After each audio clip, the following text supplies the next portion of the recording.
শুরু করছি এই যে সেকেন্ড লেকচারের second part for power series solution of ordinary differential equation.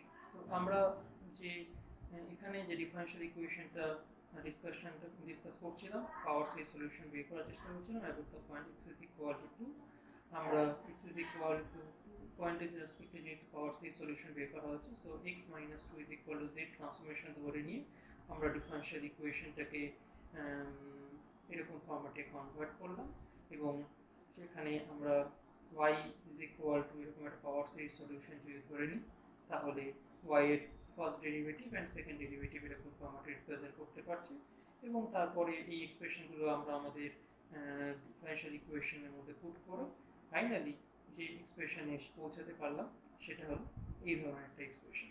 এই এক্সপ্রেশনটার স্পেশালিটি কি? এই এক্সপ্রেশনটার স্পেশালিটি হচ্ছে যে আমরা এখানে জেড এর প্রত্যেকটা যতগুলো টার্ম আছে প্রত্যেকটা টার্মের মধ্যে জেড এর পাওয়ার সেম এক্সপ্রেশন হিসেবে দেখাতে পারছি, Z to the power N হিসেবে দেখাতে পারছি। এবার আমরা যদি অবজার্ভ করি এন ইজ ইকুয়াল টু যদি জিরো পুট করা যায়, তাহলে এখানে আমরা কি পাওয়া যাবে? Z to the power of zero. Z to the power of zero মানে 1। কিন্তু এই যে টার্মটা দেখা যাচ্ছে যে N is equal two starting value 1 যদি পুট করা যায়, তাহলে কিন্তু Z to the power of zero পাচ্ছি না। এটা আমাদের স্টার্ট হচ্ছে Z to the power of 1 বা simply speaking Z, Z square, Z cube etcetera এই ধরনের এক্সপ্রেশনগুলো এই সিরিজ থেকে আসবে। এখানে আমরা Z to the power of zero পাবো ফার্স্ট টার্ম হিসেবে, এখানে ফার্স্ট টার্ম হিসেবে Z to the power of zero পাবো। তাহলে Z to the power of zero আমরা এই থার্ড টার্মের মধ্যে থেকে পাবো, এই লাস্ট টার্মের মধ্যে থেকে পাবো এবং এই ফার্স্ট টার্মের মধ্যে থেকে পাবো। কিন্তু Z to the power of 1 সবগুলো থেকেই পাবো, কিন্তু Z to the power of zero আমরা এই টার্ম থেকে পাবো না। তো Z to the power of zero পাওয়া যাবে যে ভ্যালুগুলোর জন্য, সেই ভ্যালুগুলো আগে আমরা এখানে আইডেন্টিফাই করে নিই কোথায় কোথায় Z to the power of zero পাওয়া যাবে। এই সামেশনের মধ্যে আমরা যদি n is equal to zero put করি, তাহলে কি পাবো? 2 ইন্টু 1, 2 ইন্টু 1 এরকম একটা এক্সপ্রেশন পাবো। তাহলে 2 into 1 into a 2 into Z to the power of zero. তাহলে n is equal to zero বসালে আমরা এই এক্সপ্রেশনটা পাবো 2 ইন্টু a2। আর বাকি যে রিমেইনিং এক্সপ্রেশনটা পাওয়া যাবে সেখানে বলা যেতে পারে summation Z n is equal to 1 থেকে স্টার্ট হবে অফ রিমেইনিং এক্সপ্রেশন।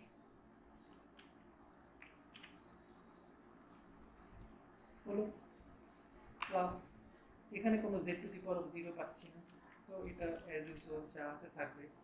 এখানে আমরা n is equal to zero put করলে Z to the power of zero পাবো। n ইজ ইকুয়াল টু যদি জিরো পুট করা যায়, তাহলে আমরা কি পাবো? n is equal to zero put করলে এখান থেকে পাওয়া যাবে 1,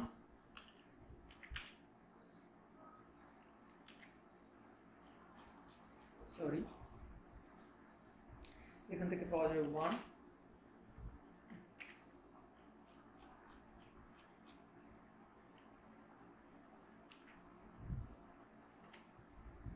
ইন্টু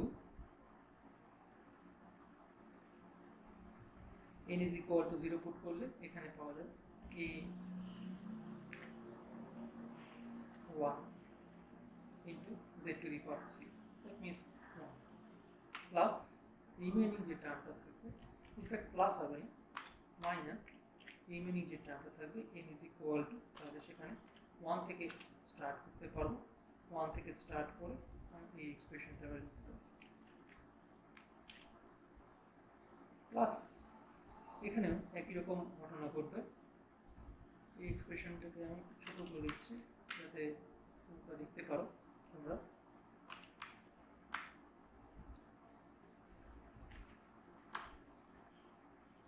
প্লাস এখানে n ইজ ইকুয়াল টু যদি জিরো পুট করা যায়, আমরা কি পাবো? সিম্পলি পাবো a0 into Z to the power of zero. আর n is equal to zero বাদ দিয়ে রিমেইনিং যে সামেশনটা পাওয়া যাবে সেখানে হচ্ছে n is equal to 1 an into Z to the power n is equal to zero পাওয়া যাচ্ছে। তো এই হয়ে যাচ্ছে আমাদের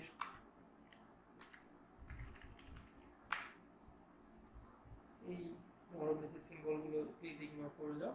এটা জাস্ট রিপ্রেজেন্টেশন পসিডিউর এই সফটওয়্যারটার মধ্যে। তো এরকমভাবে আমরা এর পরের লাইনটাতে দেখতে পাচ্ছি কী কী পাওয়া যাচ্ছে। 2 into a2 minus a1 plus a0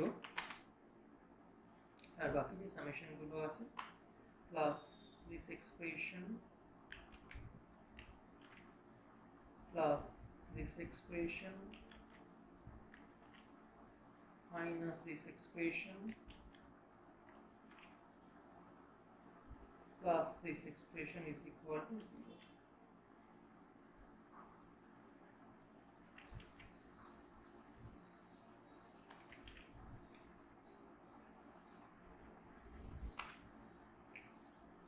এখানে একটা জিনিস অবজার্ভ করা যেতে পারে দ্যাট এই যে সব এক্সপ্রেশনগুলো পাওয়া গেল সবগুলো থেকে আমরা z two the power of n common নিতে পারি।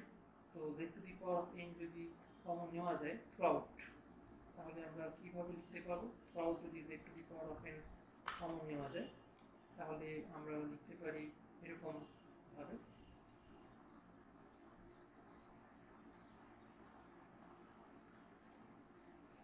is equal to 0. In that case এখানে যদি z two the power of n common চলে যায়, এই z two the power of n এখানে থাকছে না, এখানেও থাকছে না, এই জায়গাটা একটু ডিলিট করে দিলাম।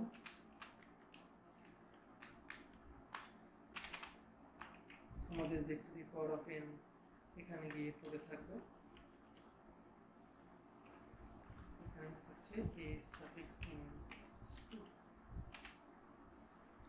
এইরকম একটা এক্সপ্রেশন আমরা পাচ্ছি, যেখানে সব জায়গাতেই দেখতে পাচ্ছি যে summation n is equal to 1 to infinity নেওয়া হয়েছে। তাহলে এই সামেশনটাকেও পুরো এক্সপ্রেশনটা আমরা একটা সিঙ্গেল সামেশনের ভেতরে নিয়ে আসতে পারি।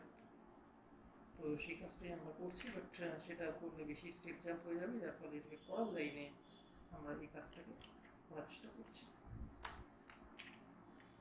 তো পরের লাইনে গিয়ে আমরা এই সামেশনটাকে টোটাল এক্সপ্রেশনটার বাইরে নিয়ে আসলাম।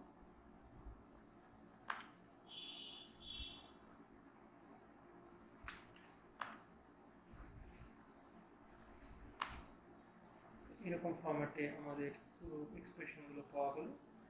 আর আমরা কি লিখতে পারবো? আমরা এই যে an আর এই n ইন্টু an এই এক্সপ্রেশন দুটোকে কমন লিখে নিলে আমরা কি লিখতে পারবো? n plus 1 into an। অনেক এক্সপ্রেশনটা একটা সিম্পলিফাইড হলো। আমরা আরও অবজার্ভ করতে পারি দ্যাট এই যে এক্সপ্রেশনটা আছে এখানে n প্লাস 1 এটা একটা কমন ফ্যাক্টর। দেয়ারফর নেক্সট লাইনে আমরা এই যে n প্লাস 1 কমন নিয়ে নিচ্ছি। n প্লাস 1 যদি কমন নিয়ে নেওয়া যায় তাহলে পুরো এক্সপ্রেশনটাকে এরকম ফরম্যাটে রিপ্রেজেন্ট করা যাবে। এবার এখানে এই এক্সপ্রেশনটা একটা কনস্ট্যান্ট টার্ম, আর এই যে টোটাল যে পাওয়ার সিরিজটা পাওয়া যাচ্ছে এখানে দেখা যাচ্ছে z এর পাওয়ার মিনিমাম পাওয়ার হবে 1, z two the power of 1, তারপরে 2 মানে z স্কোয়ার, তারপরে 3 অর্থাৎ z কিউব। তো z square, z cube etcetera এই ধরনের টার্মগুলো এই এক্সপ্রেশন থেকে তৈরি হবে। এই রেজাল্টটা দেখা যাচ্ছে this result should be true for all values of z। তাহলে আমরা বলতে পারি that this is an identity, বা বাংলা যেটাকে বলে অভেদ। সো আইডেন্টিটি যদি হয়ে থাকে, আইডেন্টিটি কথাটার মানেটা কি? আইডেন্টিটি কথাটার মানেটা হচ্ছে যে আমরা লেফট সাইড এবং রাইট সাইডে যেহেতু 0 আছে, so left side right side দুই দিকেই আমরা সিমিলার টার্মগুলোকে কম্পেয়ার করতে পারি। অর্থাৎ z এর সিমিলার পাওয়ার, এখানে z এর সিমিলার পাওয়ার বলতে এখানে z two the power of 0 বা constant term, z two the power of 0 coefficient হচ্ছে এটা, বা কনস্ট্যান্ট টার্ম হলে এটা। তো এটা ইন্ডিভিজুয়ালি রাইট হ্যান্ড সাইডের সাথে যদি কম্পেয়ার করা যায় তাহলে এটা 0 হয়ে যাবে। আবার একই রকমভাবে এখানে z এর যে পাওয়ার, এই পাওয়ার হিসেবে আছে এই এক্সপ্রেশনটা, সো এই এক্সপ্রেশনটাও তাহলে 0 হয়ে যাবে রাইট হ্যান্ড সাইডের সাথে কম্পেয়ার করলে। তাহলে আমরা এবার কি লিখতে পারি? আমরা লিখতে পারি this is an identity in Z, and so comparing similar terms in the above relation we get, আমরা কি পাবো? আমরা পাবো এই কোএফিসিয়েন্টটা 0 হয়ে যাবে,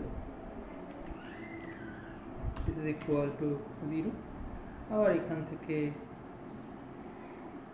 এই কোএফিসিয়েন্টটা z two the power of n এর কোএফিসিয়েন্ট সেটাও 0 হয়ে যাবে, this is equal to 0 for, এখানে n এর ভ্যালুটা স্টার্ট হচ্ছে 1 থেকে 1 2 3 4 etcetera, so n greater than is equal to 1 বলা যেতে পারে, n greater than is equal to 1, এই টাইপের রেজাল্ট আমরা পাচ্ছি। এবার এটাকে এই দুটোকে দুটো ইকুয়েশন নাম্বার দেওয়া যাক, কত নাম্বার ইকুয়েশন হবে? আগে ছিল ইকুয়েশন নাম্বার 8 পর্যন্ত নাম্বার দেওয়া হয়েছিল, সো এটাকে 9 and 10 রিলেশন হিসেবে লিখে দিচ্ছি, রিলেশন নাম্বার 9, অ্যান্ড তারপরের ইকুয়েশনটাকে আমরা লিখতে পারবো equation number 10। So equation number 9 and 10 এইভাবে এদেরকে ডেজিগনেট করলাম। এবার ইকুয়েশন নাম্বার 9 থেকে আমরা কি পাবো? from 9 we get কি পাওয়া যাবে? এখানে যে লার্জেস্ট ইন্ডেক্স দেওয়া যে কোএফিসিয়েন্ট আছে a2, তার ভ্যালুটা আমরা এখান থেকে বের করব। a2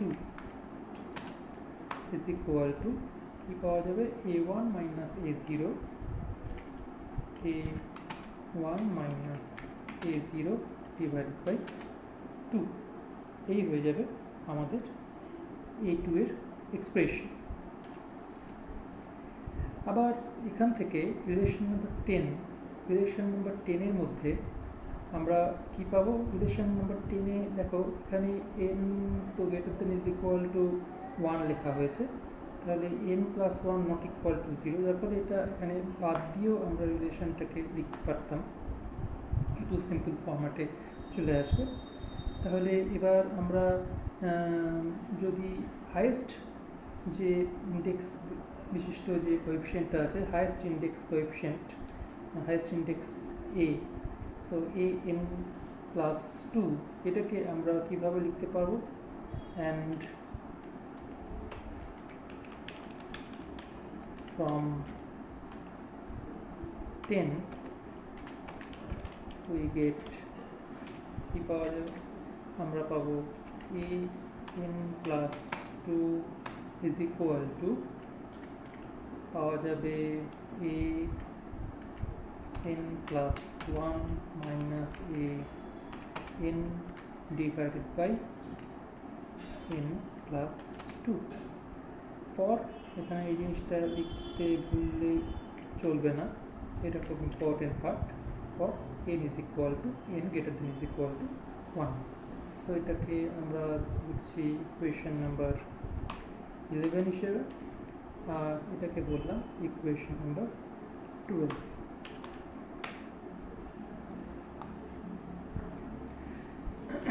তো এবার এই যে এক্সপ্রেশনটা পাওয়া যাচ্ছে, এখান থেকে a0 আর a1 এর ভ্যালু যদি জানা থাকে তাহলে আমরা a2 কমপ্লিট করবার মতন অবস্থায় আছি। এবার এখানে n ইজ ইকুয়াল যদি 1 পুট করা যায়, minimum value n is equal to 1 যদি পুট করা যায়, তাহলে এখান থেকে আমরা কি পাবো? a3 এর ভ্যালুটা কমপ্লিট করতে পারবো। তো এবার এক এক করে n এর ভ্যালুগুলো পুট করব, putting n is equal to 1 in 12 we get a3 is equal to কি পাওয়া যাবে? n is equal to 1 put করছি, তাহলে a3 is equal to কি পাওয়া যাবে? a2 minus a1 divided by 3। এবার অলরেডি a2 এর এক্সপ্রেশন আমরা জানি, তাহলে এই এক্সপ্রেশনটা যদি এখানে পুট করা যায়, এটাকে একটু সিম্পল করে নেওয়া যাক, এটাকে লিখতে পারি a2 divided by 3 minus a1 by 3. So this is equal to এবার a2 এর এক্সপ্রেশনটা হচ্ছে this a1 minus a0 by 2 divided by 3, মানে তাহলে এখানে কি লিখতে পারি into 1 by 3 minus a1 by 3. তো এটাকে আমরা যদি সিম্পলিফাই করি, আমার এখানে একটু তাড়াতাড়ি করা যায় বলে তাড়াতাড়ি করে দিচ্ছি। সিম্পলিফাই করলে এরকম একটা এক্সপ্রেশন আমরা পাবো। So that is equal to this.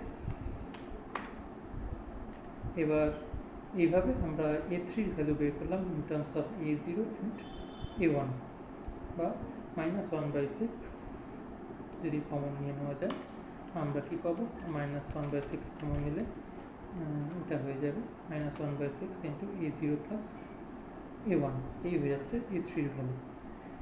এবার আমরা এটাকে রিলেশন নাম্বার 13 বলে দিতে পারি।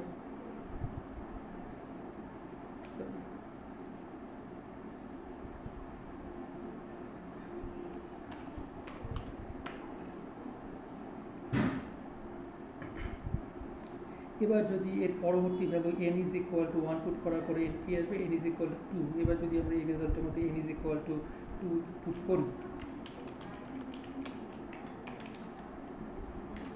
n is equal two 2 12 we get, তাহলে আমরা কি পাবো, আমরা পাবো a4 ইজ ইকুয়াল টু কি পাওয়া যাবে, a4 ইজ ইকুয়াল টু পাওয়া যাবে a3 minus a2 divided by 4। এটাকে a3 by 4 minus a2 by 4 এরকমভাবে আমরা লিখতে পারি। তো এই এক্সপ্রেশনটা a3 এক্সপ্রেশন অলরেডি আমরা পেয়েছি, this is the expression of a3।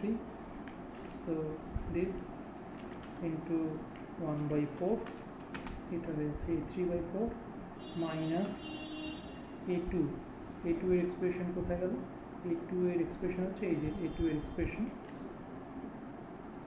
তো a2 by 4 তাহলে ইন্টু 1 by 4। এবার এই এক্সপ্রেশনটা আমার এখানে একবারে কমপ্লিট করা যায় বলে আমি একবার কমপ্লিট করে দিলাম।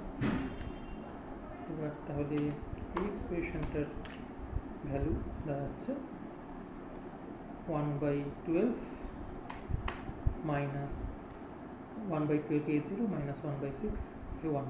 তাহলে এইভাবে আমরা যদি কন্টিনিউ করতে থাকি, a4 a5 a6 a7 যতগুলো সাবসিকুয়েন্ট কোএফিসিয়েন্ট আছে, যতগুলো a আছে সবকটা a আমরা ai আমরা কমপ্লিট করতে পারি in terms of a0 and a1। তো এইভাবে ইনফাইনাইট নাম্বার অফ ai তো কমপ্লিট করা পসিবল না, আমরা 3-4টা a3 a4 a5 এরকম কয়েকটা টার্ম পর্যন্ত কমপ্লিট করে আমরা আমাদের কম্পিউটেশনটা থামাবো। তো এখানে আমাদের a3 অ্যান্ড a4 পর্যন্ত আমরা কমপ্লিট করলাম। তাহলে আমরা আমাদের পাওয়ার সিরিজটাকে কীভাবে লিখতে পারবো, এই রিলেশনটাকে আমি রিলেশন নাম্বার 14 বলে দিচ্ছি।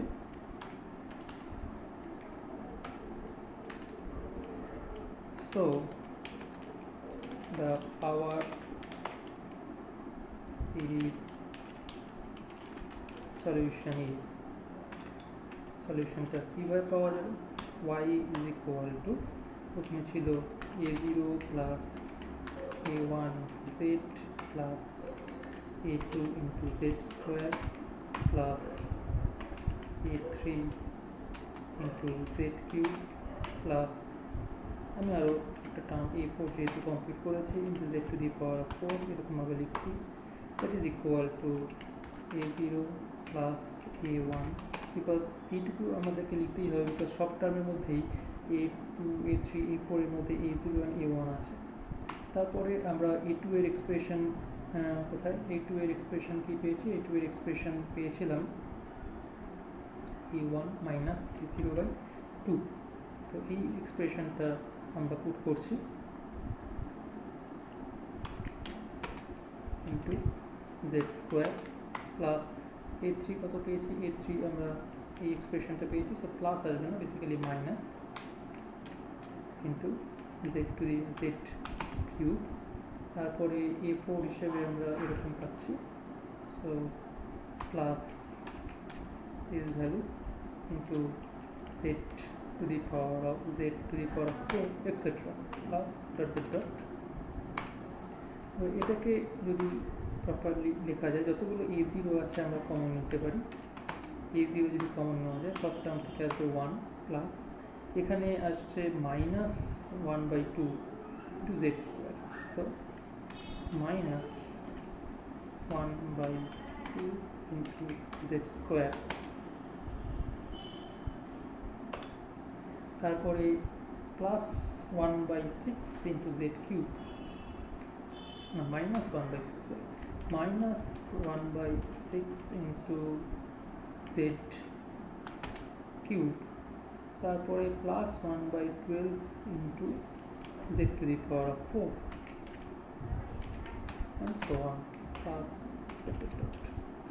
এটা হলো a0 কোএফিসিয়েন্ট, প্লাস এবার আসলে a1 এর কোএফিসিয়েন্ট। a1 এর কোএফিসিয়েন্ট কি আছে, প্রথমে আমাদের এখানে আছে z, তো আমরা স্টার্ট করছি z প্লাস এখান থেকে কি আসবে 1/2 ইন্টু জেড স্কোয়ার, তাহলে 1/2 ইন্টু জেড স্কোয়ার, তারপরে minus 1/6 into Z cube, minus 1/6 into Z cube, তারপরে এখানে আছে minus 1/6 to Z to the power 4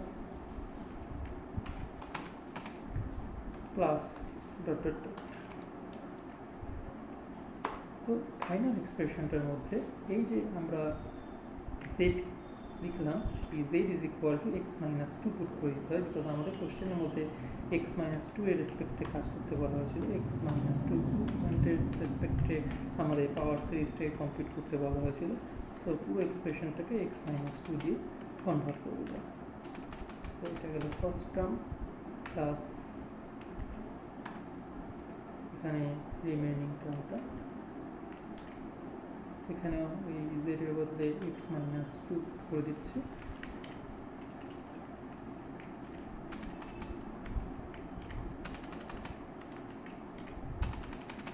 এইভাবে আমরা পাওয়ার সিরিজ সলিউশন বের করতে পারছি। এটা হলো জেনারেল সলিউশন, যেখানে a0 আর a1 হলো দুটো আরবিট্রারি কনস্ট্যান্ট। তাহলে এখানে আমরা লিখতে পারি this is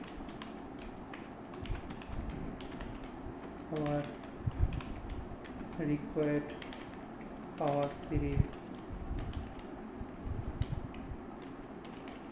solution about the point x is equal to 2, where a0 and a1 are arbitrary constants. এখানে কোশ্চেনের মধ্যে বলেই দেওয়া হয়েছিল পাওয়ার সিরিজটা হচ্ছে এক্স ইজ ইকুয়াল টু 2 পয়েন্টের রেসপেক্টে বের করতে হবে, এবং কোশ্চেনটা এমনভাবে সিলেক্ট করা হয়েছে যাতে আলটিমেটলি এই পাওয়ার সিরিজের কম্পিউটেশনটা পসিবল হয়। ইনফ্যাক্ট আমরা যদি একটু চেক করে দেখি কোশ্চেনটার মধ্যে, তাহলে দেখা যাবে যে ওয়াই এর কোএফিসিয়েন্ট হিসেবে কনস্ট্যান্ট এক্সপ্রেশন আছে, এবং যার ফলে এক্স এর প্রত্যেকটা ভ্যালুর জন্যই এখানে প্রত্যেকটা ভ্যালু আলটিমেটলি এক একটা অর্ডিনারি পয়েন্ট হয়ে দাঁড়াবে। কিন্তু যদি সেটা অর্ডিনারি পয়েন্ট না হয়, সিঙ্গুলার পয়েন্ট হয়, তাহলে কীভাবে আমরা এই ধরনের পাওয়ার সিরিজ সলিউশন বের করতে পারি? সব ক্ষেত্রে কি সব সিঙ্গুলার পয়েন্টে কি পাওয়ার সিরিজ সলিউশন বের করা পসিবল হয়? তো সেটা কখন হবে কখন হবে না সেটা আমরা সেপারেট একটা লেকচার আমার জন্য দরকার। তাছাড়া এখানে এই যে ডিফারেনশিয়াল ইকুয়েশনটা আছে, আমরা same differential equation same question যদি একটু কপি করি, এই কোশ্চেনটার মধ্যে যদি আমরা ইনিশিয়াল কন্ডিশন পুট করে দিই, সাপোজ এইরকমভাবে কোশ্চেনটাকে একটু লেখার চেষ্টা করছি,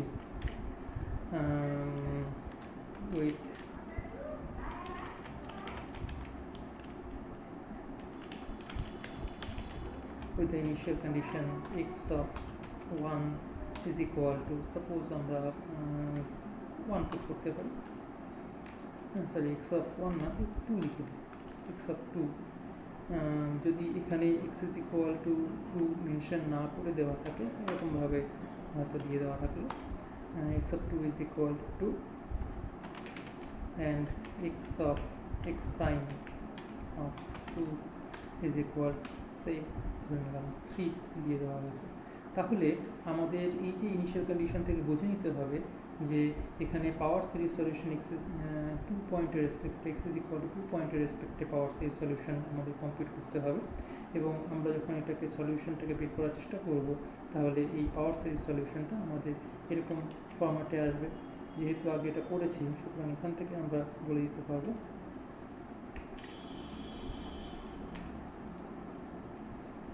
থেকে এরকমভাবে আমরা লিখতে পারি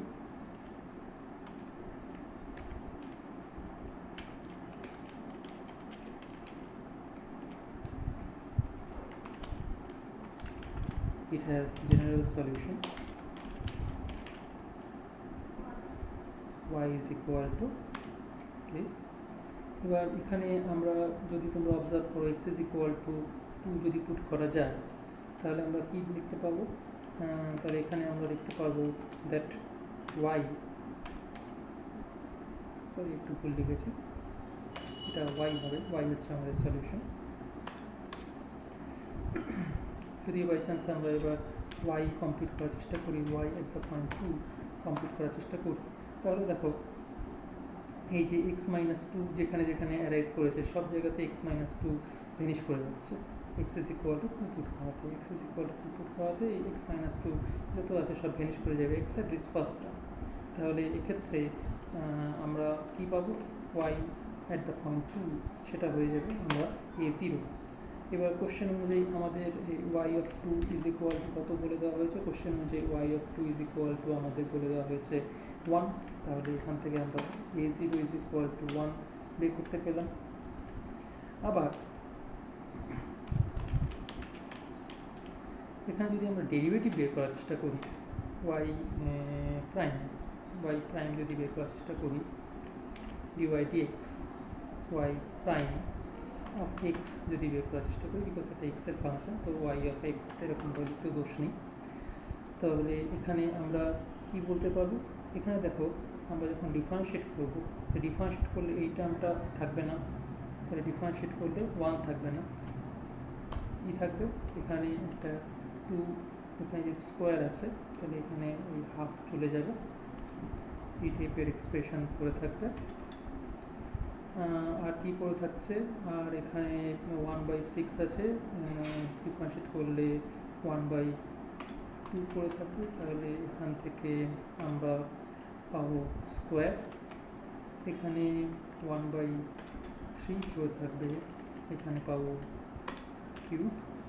আবার এখানে x এর রেসপেক্টে ডিফারেন্সিয়েট করলে এখানে পড়ে থাকবে শুধুমাত্র 1, এখানে কিছু 1 ইন্টু এখানটা 1 হয়ে যাবে ইন্টু x মাইনাস 2। আবার এখানে কীরকমভাবে 3 যদি চলে আসে, তাহলে এখানে চলে যাবে 1/2 into x minus 3 whole square. এখানে হয়ে যাবে 4/6 বা বলা যেতে পারে 2/3 into x minus 2 whole cube etcetera. তাহলে আমরা এখান থেকে কি লিখতে পারবো? আমরা এখান থেকে y prime at the point 2 x is equal to 2 complete করব, x is equal to 2 complete করলে দেখা যাচ্ছে যে এখানে যতগুলো টার্ম আছে সব x is equal to 2.0 হয়ে যাচ্ছে, এবং এখানে এই ফার্স্ট টার্মটা বাদ দিয়ে বাকি সব টার্মগুলো x is equal to 2.0 হয়ে যাচ্ছে। তাহলে y prime 2 is equal to আমরা কী পাচ্ছি? y prime 2 is equal to আমরা পাচ্ছি a2। তাহলে কোশ্চেন থেকে আমরা কি বলতে পারি? এই y prime 2 is equal to আমরা পাচ্ছি a1। কোশ্চেন থেকে আমরা বলতে পারবো a1 is equal to আমাদের কোশ্চেনের মধ্যে যেমন দিয়ে দেওয়া আছে y প্রাইম 2 এর ভ্যালু কত? 3, y প্রাইম 2 এর ভ্যালু হচ্ছে 3। তাহলে a1 is equal to y prime 2 এর ভ্যালু 3। তারপরে এইভাবে আমরা a1 এর ভ্যালুটাকে ডিটারমাইন করতে পারি। তাহলে এবার যে পার্টিকুলার যে কেসটা কনসিডার করা হয়ে গেল a0 অ্যান্ড a1 এর ভ্যালুগুলো ডিটারমাইন করা হয়ে গেল from the given initial condition, তাহলে আমরা বলতে পারি so the required solution is, এই যে এখানে আমরা এখানে a0 এর ভ্যালুটা আমরা 1 পুট করে দিতে পারি, তাহলে a0 is equal to 1 put করে দিলাম, তো এই এক্সপ্রেশনটাই থাকবে।